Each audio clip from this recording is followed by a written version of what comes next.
Hi everyone, welcome to today's interview. I have got the beautiful Julie Oliveros here, and I'm going to go through a few questions that we've just got online. So, live, and I'm just going to wait for probably a minute so people can come on and we'll start. And today's interview is pretty much around Julie and how Julie came into network marketing, and she's building an amazing business in the makeup niche. I know it's a loads of girls on my friends list, and I'm sure on Julie's friends list, that are building a business in the makeup beauty industry. So yes, open, eyes open, watch and see how Julie does it on Facebook. So we've got a few viewers coming on. Guys, if you want to say hi in the comments, feel free to do that. I will check the comments towards the end of the interview so we stay on track. So Julie, thank you for coming on, all the way from US. So it's about what, 3 p.m. for you right now? Yeah. Awesome. So tell us a little bit about yourself. You know, what your background, because you were in the. Tell me what you were doing, because I don't even know what it is. Okay, sure. So I went to school and got my degree in marketing, and I actually ended up I worked for the American Red Cross for about 5.5 years total. And in that process, I had a move to a different state, and I was able to continue with the Red Cross. And at the time, my job was to work with people in the community to set up blood drives. And so I had a lot of experience, working with people, helping them get everything set up. But after some time, I was ready for something different. And so I started working for a biotechnology firm in Nebraska in the United States. And it was great. I was their outreach coordinator, so I was a part of the marketing department. I handled social media for the company. I handled all of our events where we were out in the public, where we would be interacting with people. And a lot of it was educating people on what in the world we did at our place, at our business. And so I did that for a couple of years. And then we had another move come up to a different state. And the company that I worked for did not have an opportunity for me to transfer with them because they weren't in that state. So I decided to give this whole entrepreneurial full-time thing a go, and it's worked out for me. Awesome. So when did you come into this business? Officially, it's been just over 3 years ago. Right. Awesome. And how was your first maybe year, 2 years? The first year and a half, I would say even, were slower because I was working full time, doing this just kind of for fun. My whole heart wasn't in it. And so it was slow, but it was fun, and I was enjoying what I was doing. And that's what made it so easy for me once I was moving and to decide to pursue it full time, because I was having so much fun doing it. So I figured, why not give it a go and see if I can work from home full time? Right, right. So what? Let me see. What was it? Did you go straight into the makeup niche, or did you straight in and you've been with the same company? Yes. Yeah. Oh, that's amazing, amazing. Yeah.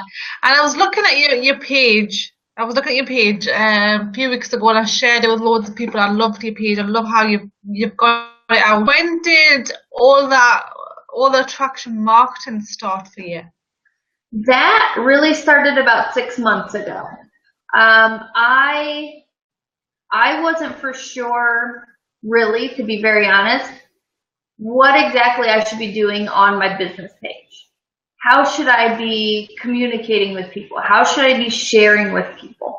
And so for the first, almost 2.5 years, really, of my business, what I was doing, it was working, but it wasn't working to the effect that I wanted it to be. It was a very slow building process. And so at about 6 months ago, I started learning how to appropriately run my fan page on Facebook, how to communicate with people, how to engage with people, and how to find out what their needs are and if what I can offer is even a fit for them. And so that really all started for me about 6 months ago. Right. So going through, because this is a transition for you, and I remember going through the same transition 2 years ago. It's not easy. So, what can you recommend, or what can you say was a challenge, but it was pretty much a learning thing that you had to do and overcome. So if somebody's going through that, going from not having a huge amount of success to then going into attraction marketing and doing it professionally and increasing your reach and your audience, what advice can you give that person? Sure. I have a few tips, actually. The first is that it's going to take time. It's going to take time to build your audience and get your audience to know, like, and trust you. It doesn't happen overnight. But the other part of it takes time is it's going to take time for you to learn what you need to do. Because if what you're currently doing isn't working, then you need to learn something new. And that takes time. Maybe it's interviews and webinars like this one. Maybe it's online courses. Maybe it's a group that you're a part of where you learn. But you have to be willing to invest the time in it. And I think that's probably the biggest thing for people to understand is that it doesn't happen overnight. Oh, you're fine. Hi!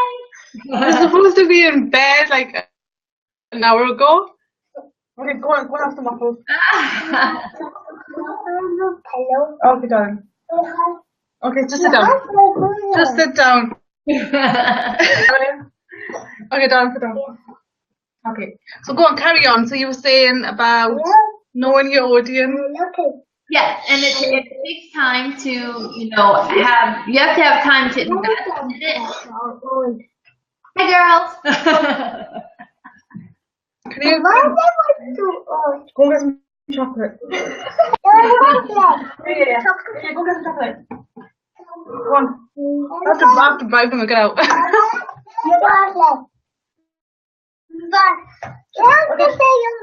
Okay, darling. Okay, shut the door, darling. Okay.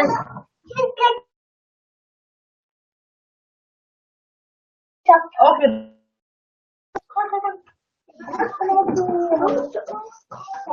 All right, okay. If you carry on, Julie, they'll just listen.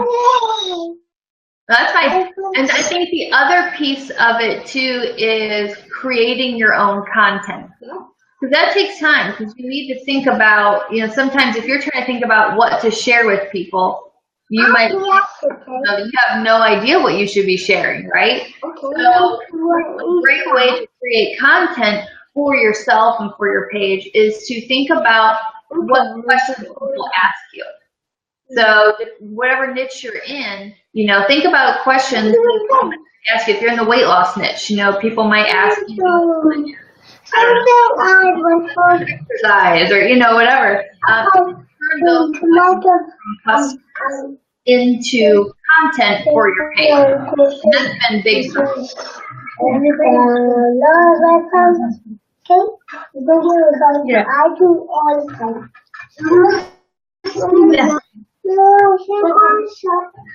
Julie, I'm gonna have to just give them something to occupy themselves.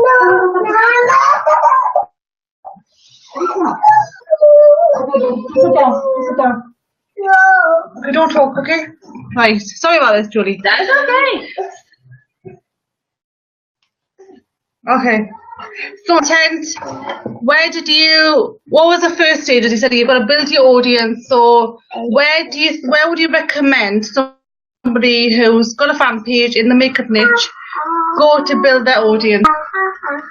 Right. So they should be thinking when they're trying to create content and build their audience, they need to be thinking about what kind of struggles might people have.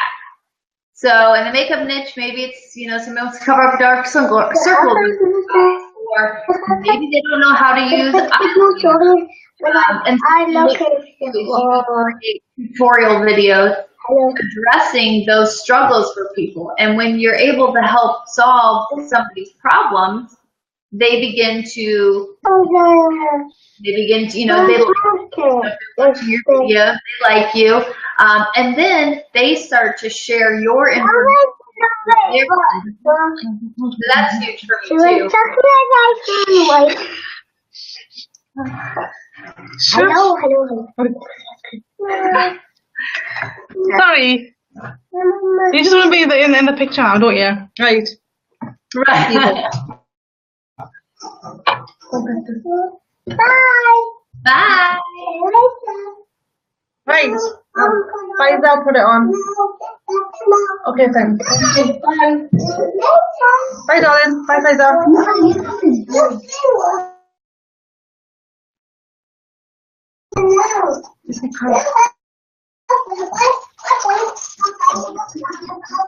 You could take your chair. Okay, then you have to go now. Good girl. Good job. Go. Right. Bye.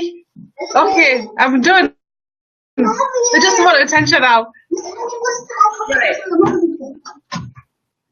Right, Julie, my next question. So let me get back on track with what I was saying. So you said you're going to find your audience. Can you just repeat that? Because I think my kids probably disturbed you through that.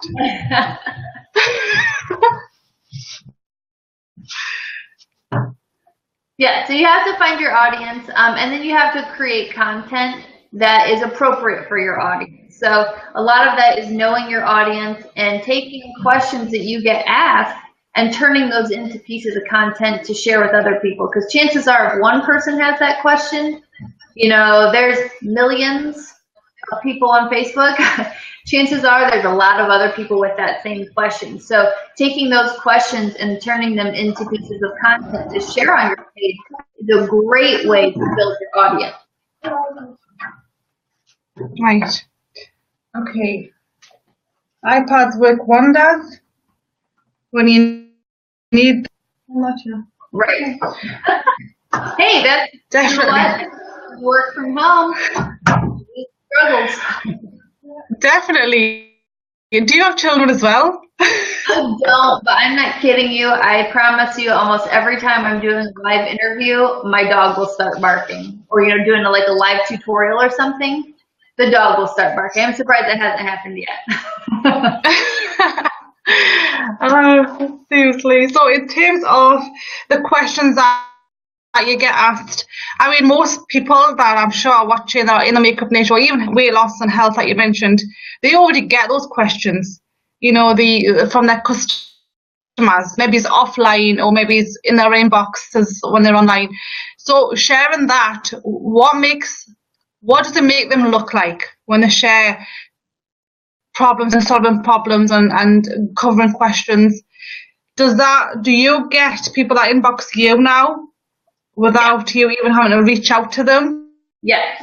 Because you're already solving their problems? Yeah? Yep. Because, you know, you're putting out valuable content for people. So, you know, if they've watched some of your videos before, they've seen some of your posts before, and they've gotten value out of it, that makes them feel more comfortable to reach out to you. So now, you know, instead of me trying to go out and, you know, ask people what they need, I have people coming to me telling me, you know, what they need help with. And it's great because then, you know, if I'm able to help them, it helps strengthen our relationship, which is awesome.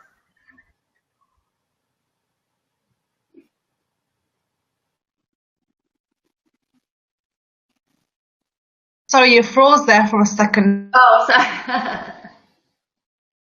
What you were saying. So that takes that's amazing. Going from just in a matter of 6 months or probably less, you're getting that type of reach and people coming to you now because you're the expert. You've built that authority, you've built that relationship with them. People to you, hence they come to you and buy from you, and more likely they're going to refer other customers to you and become loyal to you, and it's that credibility as well, isn't it? That most people that I see on Facebook are big problems from sales as well, but they're not giving value. They're not giving themselves that importance that they have. like that value that you have, your personality. I mean, I've seen one of your videos. You were talking about women or people have confidence, and Mm-hmm. I mean, you probably don't make a direct sale from there. You probably haven't got, oh, buy this lipstick or buy this thing at the end. But again, you're giving value to your audience, and you're building that relationship without physically being there with your audience. You're pretty much doing it on autopilot. When you leave that video, when you're offline, people are watching it and they're building that relationship with you and saying, I like Julie, I like what she's saying. I would like Right. to buy from her. That trust is getting built just by that one video, which doesn't sell anything, but then it does as well. It sells you in the long run, and it's more grounded and found the foundation rather than buy this one-off sale and then you never see that person again. Yep. So yeah, awesome. So I've seen the ebook out. It's called, I think I wrote it down. How the 8 common makeup mistakes that you can fix and how to fix them. Yeah, something Yep. like that. Maybe I can't read my writing. So how was developing that ebook? It was fun. I enjoyed it. I had never done anything like that before. So I was super unsure of what I was doing. But I had some really good guidance and some help along the way to do it. But it was a lot of fun. And people are really, really liking it because it's very quick and easy to understand. And I'm giving you the tips on how to fix the mistakes that you may be making. So I think people are finding a lot of value in that. It's not like I'm just saying, hey, here's the 8 most common makeup mistakes and then nothing else. I'm actually giving them the information they need to provide value to them so that they can fix those mistakes. So it was a lot of fun making it though, and I am already starting to think about what I can do for my next ebook.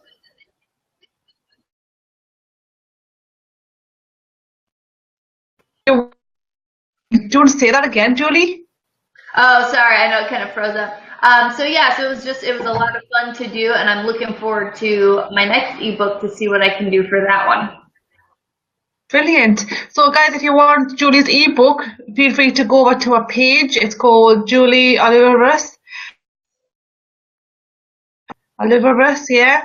And it's awesome. And it's on your cover picture. It's a really hard. I'm gonna actually opt in and find out what things that I could be doing wrong and how to fix them myself. Because sorry. I said your makeup already looks great. Oh, thank you. Appreciate it. I could do with fixing the under eye concealers. So, tell me a little bit about your journey. Like what it's been like in this profession so far. What has it given you that given you? I think one of the biggest things to understand is again that it takes time to build. The success, you can have small successes that happen overnight, but your long-term success obviously takes a lot of time. So you have to be prepared for that. The other thing is in this profession, you are your own boss. So you need to treat this job, whatever, business you're in, you need to treat it like you have a job that you have to be at an office at and report to a boss. You have to report to yourself and you have to hold yourself accountable. I have a lot of people that, are like, I don't know how you work from home because don't you get distracted? And it's like, I do, but I have a separate office area. I don't have the TV on, when I'm working, because if I were in an office, if I worked for a company in an office, I wouldn't have a TV on there. So, it's really holding yourself accountable. And for a lot of people, that's very hard to do because it's very easy to get distracted. Or if I know I've got laundry that I could be doing, or the dishes need put away or something like that, I just have to remind myself either I can do it now and work a little later, or I can treat it like any other job. And when I'm off work and I'm done in my office, then I can go out and do the laundry or put dishes away. Um, and so really holding yourself accountable is a huge part of the journey, because if you don't take it seriously and you don't invest the time in it, you won't have long-term success. And I think that's just important to know that, it's not something that happens overnight, but you do need to celebrate your small successes along the way. So if it's getting new, you set a goal for new Facebook likes, or you set a goal to, write a new blog post or something, and you get those things done, you need to celebrate those small successes and understand that all will keep building up to your long-term success if you stay consistent when you're doing it. So consistency and accountability to yourself are some of the most important things on this journey that you need to understand if you're coming into this profession. Definitely. So tell me a typical, because you're obviously full-time, tell me a typical day out of your business life. What does it look like? Sure. So my typical day, I usually get up about 5:45 in the morning, and I go to the gym, and then I come home and I shower, and I'm usually working by about 8:30 or 9.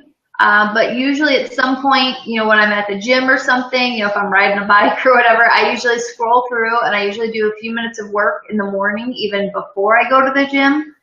And then I usually start work about 8:30 or 9 in the morning, and then I work till 5:30 in the evening, sometimes later if I need to.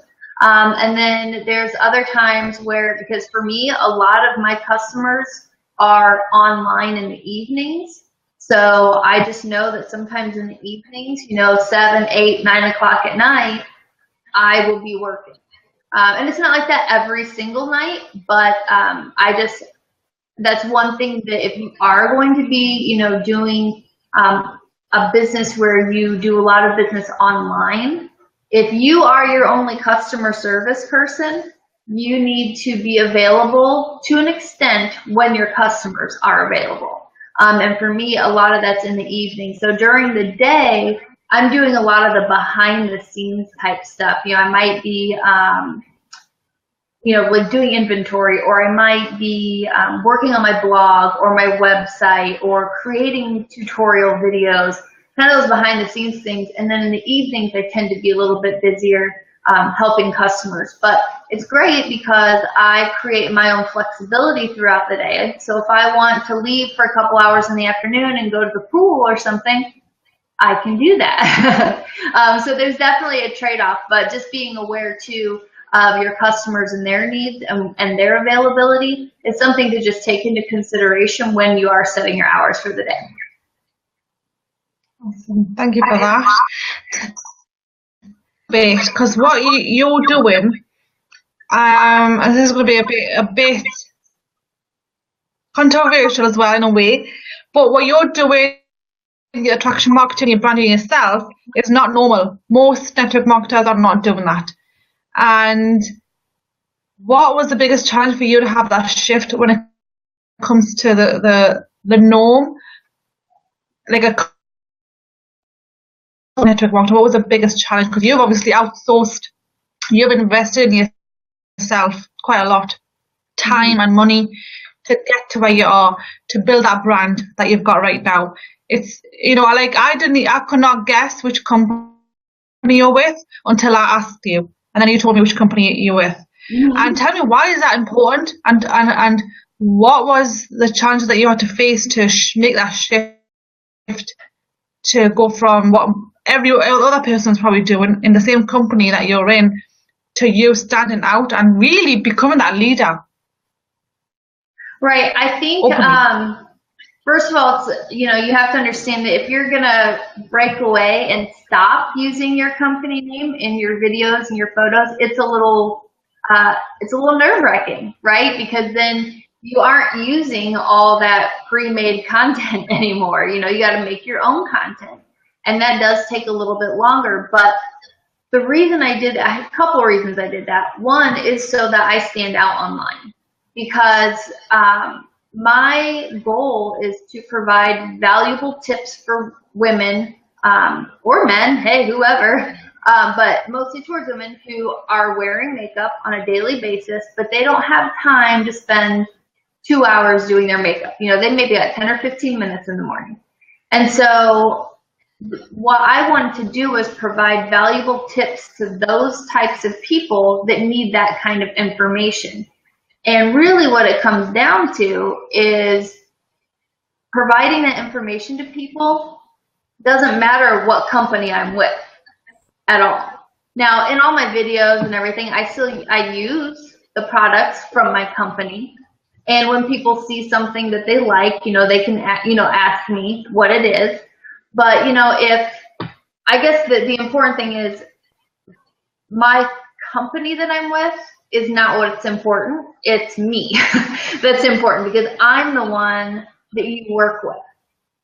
Regardless of what, company I'm with, I'm the one you get to work with if you choose, And so that was hard at first because it required me to create a lot of my own content. But the plus side is that it has really opened up, one, it's opened up a lot of conversations because it does create some curiosity. People are like, ooh, I really like that lipstick she's using today. I wonder what it is, and then that, gives them, a reason maybe to reach out to me, and then it gives me an opportunity to talk with them and build a relationship with them. Another thing that was important for me for not using the company name anymore in my videos is because should I ever switch companies, which I don't intend to, but should I ever, again, it wouldn't matter because the people aren't coming to me for my company that I represent. They're coming to me for me and the value that I provide to them. So I think that's one thing that a lot of people do is they hide behind their company name, and they want to say, I'm with, such and such company, and I'm going to put that in my fan page name because people know this company. And if they know this company, then they're going to want to come find me and buy from me. And a lot of times that's just the opposite, because if somebody has had a bad experience with your company, whether it's the product or it's another representative from the company, them knowing who you're with could be a turnoff for them too. If I know you're with such and such company and I don't, I had a bad experience with that company, I would never come to you to buy anything from. I would never seek you out for any type of information. And so when you're using a company's name in all of your own branding, it can really be a turnoff for a lot of people too, because it can also come off as you being very salesy, right? Like you just want to make a sale if you're always just putting your company name out there, versus really you just want to help people. So it was a big transition for my page, but it has absolutely been worth it to do that. That's brilliant. Thank you so much. You've just summarized loads of questions that I'm sure loads of people would be asking, whether they should transition to branding themselves or not. Because you've gone through your own journey from branding the company to now branding yourself. And what's more beautiful about it is that it's duplicable. Mm-hmm. Yep, everybody can be doing it. There's only one of you. Yeah.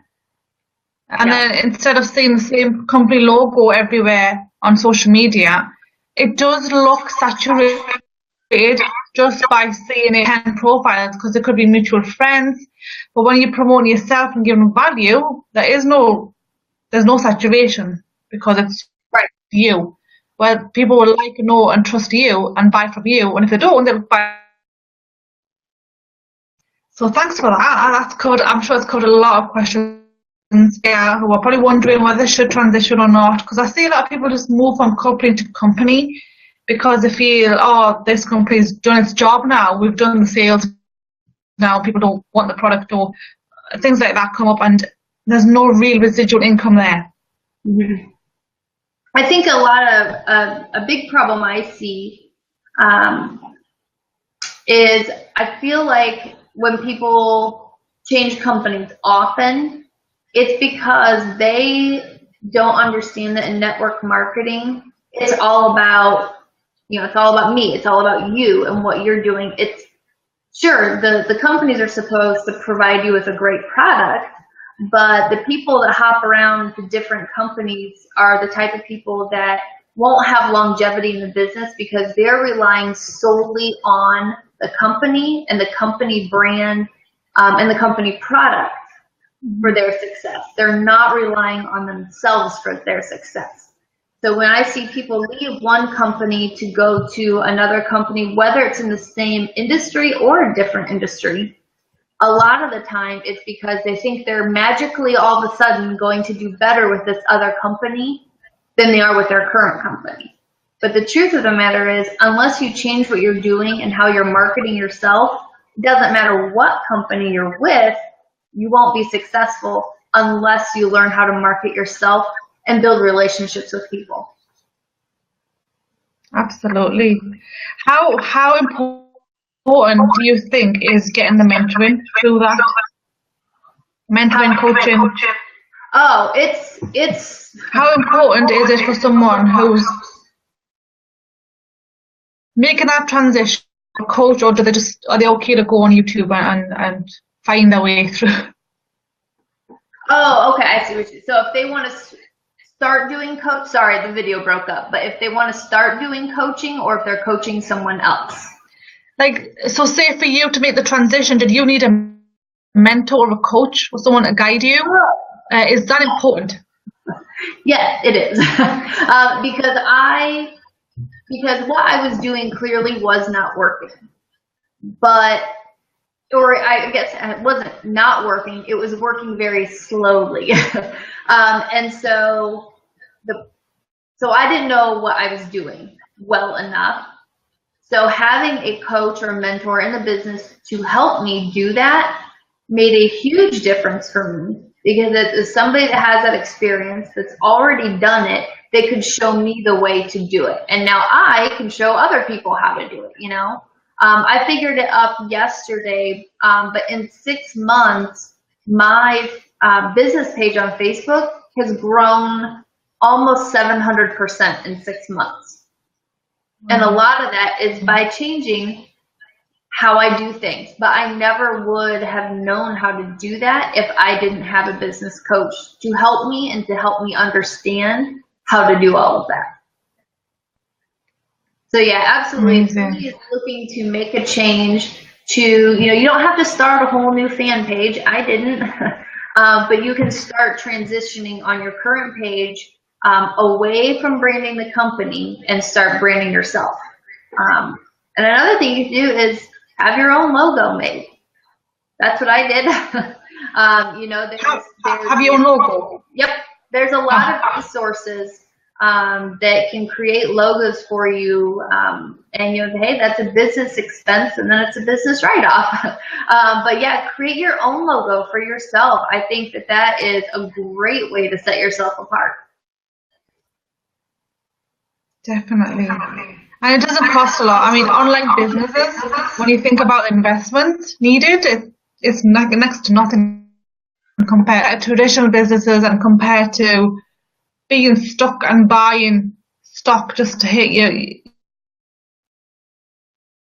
It ends up costing you more. Go for the free way, I found, especially for me anyway when I was transitioning. Yep, so I've got somebody asking, Sarah Brown, who are you interviewing? She's lovely. Well, I'm interviewing Julie Oliver, so you can go to her page. I will put the link underneath. It's an amazing page. She's doing beautifully. I post 3 to 4 times maybe a day on there. So I'll definitely put the link under the comments here when we're done. And guys, if there's any questions, is there anything you want to say before you go, Julie? Any last things that we haven't covered that you really want to say? That just any tips for? I think the biggest, you know, again, just the biggest tips are understand that if you are serious about creating a business and making it your full-time job, not just a hobby, but this is what you want to do, then you need to understand that you need to invest in yourself. That may require you to take some online courses. It may require you to get a business coach. But the fact of the matter is, You don't know everything there is to know about it when you're first coming in, or like me, who had been in it 2.5 years. 6 months ago, I made a big change in my business, and it is paying off for me very well now. But I wouldn't have known how to do that if I didn't get help. And so I think that's really important to understand, is that when you're coming into this and you say, okay, I'm doing this full time, now where do I start? Get some help from somebody that knows how to help you start, because otherwise you're going to waste a lot of time and potentially money doing things that aren't going to help you be as successful. So get a coach, use resources, and understand that, if you pay, I don't know, $100 for a training class, and say you pay $200 for a business coach, 300 bucks, say, in a month for your business is so inexpensive compared to if you went out and had to pay rent on a building and buy inventory to keep in your store and, pay insurance and all those types of things that it would take to actually run a business if you had a physical building that you came into. But understand that having an online business, if you want to be successful, there are still some costs associated with it in order to grow your audience, to grow your business. And the other big thing is that it takes time. Yes, you can make some quick sales overnight and have those small successes, but for long-term success, you've got to build relationships with people, and don't only talk to them when you want them to buy something. If you see a post that they made on Facebook or Instagram, wherever, engage on it. Tell them it's a great picture. Ask them where they're at, whatever. Build a relationship outside of your business relationship with them, and that will take you very, very far in this business. Oh, thank you so much. That's amazing tips. So guys, I hope everyone's taking notes, especially if you're in the makeup niche. And if there's any questions you want Julie to cover, if you're watching the recording, leave them in the comments and tag Julie so she can obviously see the questions there. And reach out to her if you want to ask her any questions in our inbox. I'm sure Julie will be more than happy to take them. That's it for tonight. Thank you for joining. Thank you for coming online, Julie, and taking the time out to be part of the series. And I will end this broadcast now. And have a great day, everyone. Catch you all later. Thank you. Bye. Bye.